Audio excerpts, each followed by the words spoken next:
The ink on our divorce papers was barely dry, but the stench of betrayal was already suffocating. 3 years. For 3 excruciating years, I had washed Ethan's clothes, managed his life, and cooked his meals while he climbed the corporate ladder at Apex Dynamics. I lived frugally, wore thrifted clothes, and swallowed my pride every time his arrogant family treated me like unpaid help. Then came the day he handed me a manila folder over breakfast, not even bothering to look me in the eye. "Sign it, Sarah," he had said, cold as ice. "I've outgrown this marriage. You're holding me back." He didn't just walk away. He threw a paltry $50,000 settlement at my feet like spare change, assuming I would crumble without his income.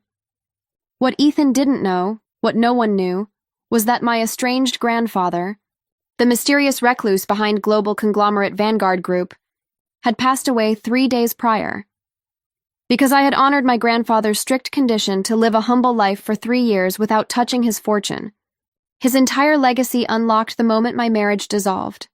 On the exact day my divorce was finalized, I didn't get $50,000, inherited $4.2 billion, and my very first move as the new controlling owner of Vanguard Group was acquiring Apex Dynamics, the very company where my ex-husband was desperately fighting for executive promotion. The morning sun reflected off the glass facade of Vanguard's skyscraper headquarters downtown, inside the executive suite on the 40th floor. I sat behind a massive dark walnut desk, wearing a tailored $6,000 charcoal suit. My hair was styled in a sharp, flawless bob. The quiet girl who used to flinch at Ethan's insults was completely gone. My assistant, Victoria, knocked softly and stepped inside, holding a digital tablet. "Ma'am, the final candidates for the Vice President of Global Operations role are waiting in the holding lounge," Victoria said smoothly. "Mr. Ethan Miller is outside, but there is a slight complication." I raised an eyebrow, adjusting my diamond watch. "A complication?" "He brought a guest into the executive lobby," Victoria replied, her voice laced with subtle disgust. "A woman named Chloe. She's demanding VIP treatment and claiming she's the future VP's fiancé." A cold, razor-sharp smile crept onto my face. Chloe, the young, entitled intern Ethan had been secretly sleeping with for the last 6 months of our marriage. The woman who used to text me anonymously from burner numbers, telling me how pathetic I was for not realizing my husband didn't love me anymore. "Let them in," I said softly. Together. Outside in the glass-walled waiting area, Ethan was adjusting his tie in the reflection of a display screen, his heart hammering with nervous excitement. This interview was the pinnacle of his career. Landing the VP position at Vanguard's newly acquired subsidiary meant a $1 million salary, a corner office, and ultimate prestige. Beside him, Chloe was arrogantly sipping a caramel macchiato, loudly chatting on her phone so the security guards could hear her. "Honestly, Ethan," Chloe purred, sliding her hand down his sleeve, "once you sign this VP contract today, we're moving into that penthouse in the city.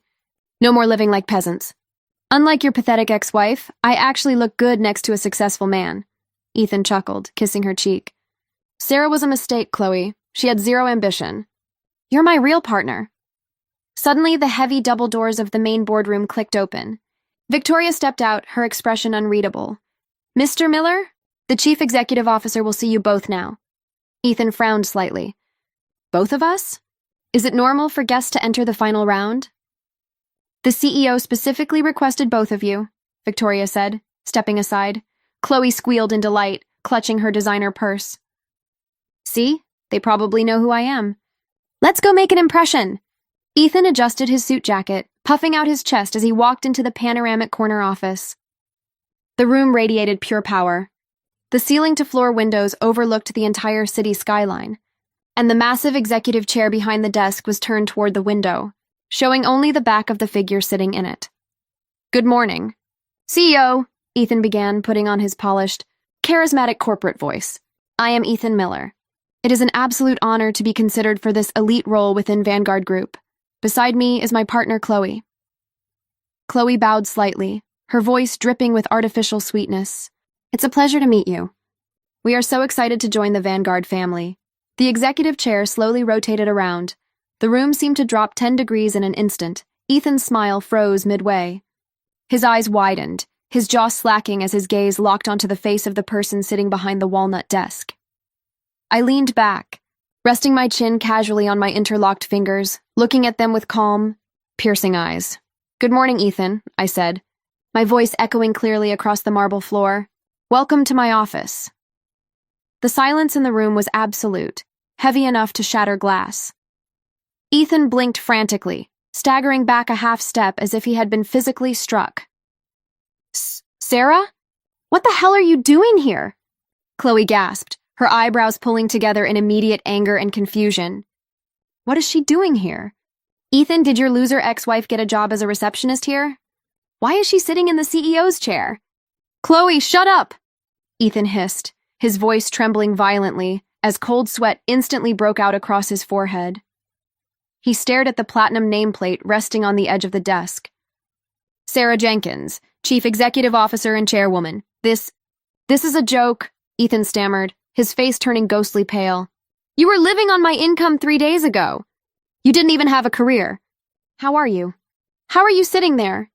I picked up a pen, clicking at once. The sharp click sounded like a gunshot in the quiet room. "When you forced me to sign those divorce papers, Ethan, you legally relinquished any claim to my personal life, my family, and my inheritance," I said coldly. "My grandfather was Arthur Vance, the founder of Vanguard." Ethan's eyes nearly popped out of his head. "Arthur Vance? The billionaire?" "The very same," I replied. "I inherited his entire stake the day our divorce was finalized, which means I now own 70% of Apex Dynamics, which means I am your boss's boss." Chloe's coffee cup slipped from her fingers, shattering on the pristine floor, spilling dark liquid across the white marble. But no one looked down, no. "No, no, no!" Chloe stuttered, her arrogance evaporating into sheer panic. "Ethan, tell me she's lying. Tell me she edited this." "She's not lying," Ethan whispered, his voice completely broken. Ethan took a desperate step toward the desk, his hands shaking, his polished corporate demeanor utterly shattered. "Sarah." "Please," Ethan pleaded, his voice cracking with humiliation. "Listen to me. The divorce. It was a mistake. I was stressed. I wasn't thinking straight. Chloe manipulated me. She pushed me into it. Hey!" Chloe shrieked, turning on him in horror. "You told me you hated her." "Shut up, Chloe!" Ethan yelled back, completely dropping his filter as desperation took over. He looked back at me, tears of panic welling in his eyes. "Sarah, we spent 3 years together. You know how hard I worked for this VP position. You can't let a personal issue ruin my entire career.